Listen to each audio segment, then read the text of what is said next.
Naam, ni kuarifu tena kwa ambayo unaungana nasi, karibu sana. Hii ni habari kutoka hapa Channel 10 Plus, lakini kwa sasa tukaangaza habari za biashara na uchumi usiku huu wa leo. Juma Mohamed ndo langu jina. Serikali ya mkoa wa Mtwara imewasisitiza wananchi wa mkoa huo kutunza mazingira kwa kupanda miti ya matunda ambayo itasaidia kutunza mazingira na kuwapa faida ya afya na kiuchumi. Mwandishi wetu Adam Malima kutoka Mtwara yushuhuda zaidi. Mkoa wa Mtwara una lengo la kupanda miti zaidi ya milioni 13 kila mwaka, mpango ambao unatekelezwa kwa kila halmashauri kupanda miti milioni 1.5. Utekelezaji wa mpango huu kwa mwaka huu umezinduliwa katika shule ya sekondari Mkunwa, halmashauri ya wilaya ya Mtwara, ambapo miti ya matunda kama vile miembe, michungwa, mipera na limao imepandwa, na kwamba serikali inasisitiza wananchi kupanda miti mingi ya matunda ambayo pamoja na kutunza mazingira itawapa faida ya kiuchumi na matunda ya kuimarisha afya zao. Kwa hiyo kwa kupanda hiyo miti ya matunda kama ilivyotajwa, tunakuwa kwa namna moja au nyingine tunatunza mazingira, lakini pia tunajipatia matunda ambayo yatatuboreshea afya. Hakikisha miti yote inaishi, na miti mingi iliyopandwa pale ni ya matunda. Mtakaonufaika ni ninyi na ndugu zenu wajao. Wakala wa misitu TFS Kanda Kusini inawasaidia wananchi kupata miche ya miti ya matunda mbalimbali, huku wananchi wakihamasika kupanda miti itakayowapa faida ya kutunza mazingira, uchumi na afya. Hata leo kuna miche 2000 pale imekuja itagawiwa kwa wananchi, ndani yake pia kuna miche ya matunda, na tutaongeza kuzalisha hiyo miche ya matunda na miche ya miti.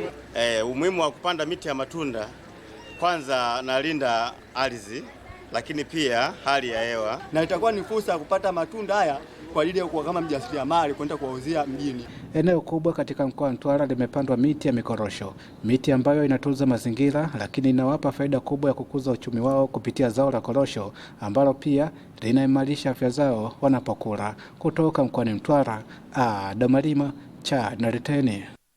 Haya, asante sana Adam Malima kutoka huko mkoani Mtwara. Turejee hapa jijini Dar es Salaam.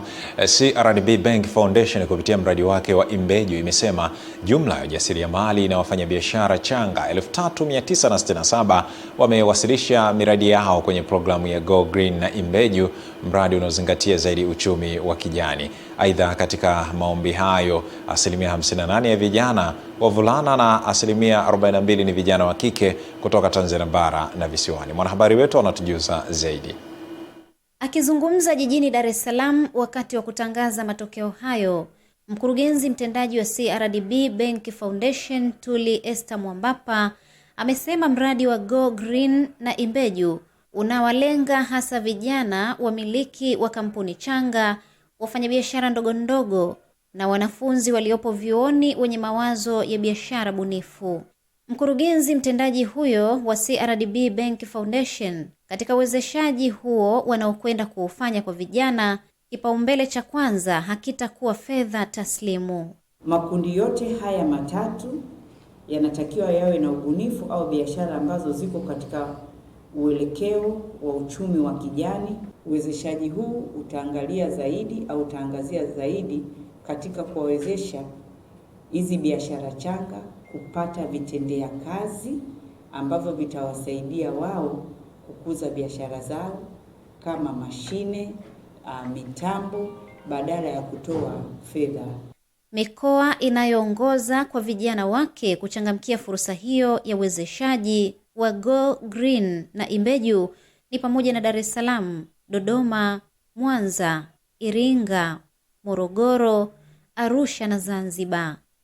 Salma Shabani, Channel 10, Dar es Salaam. Asante Salma Shabani. Tukaangazie soko la utalii, ambapo soko la utalii nchini Tanzania limeendelea kuimarika huku mawakala wa utalii zaidi ya 100 kutoka Marekani wakiwasili kwa ziara maalum ya kutembelea vivutio vya kanda ya kaskazini.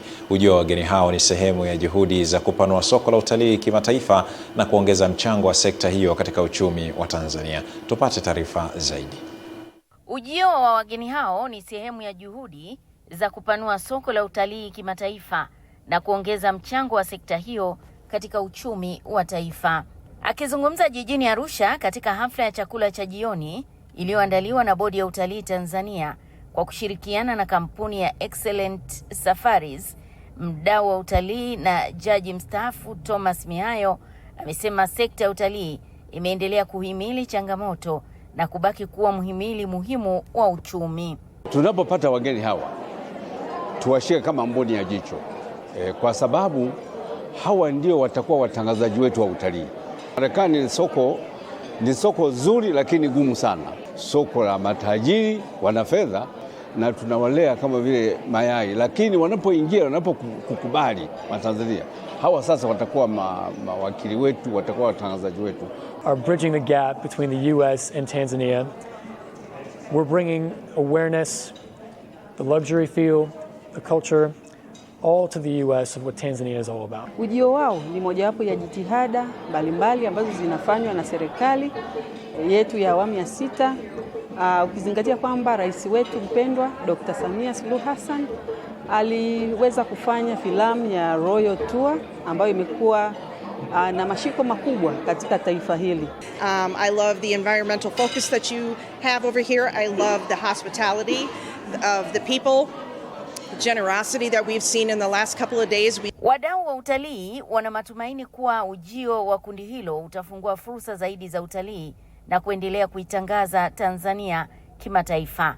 Jamila Omar, Channel 10, Arusha.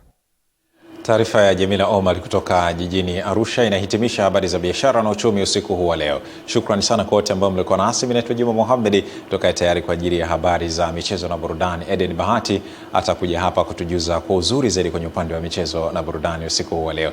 Endelea kutazama na kufuatilia Channel 10 Plus.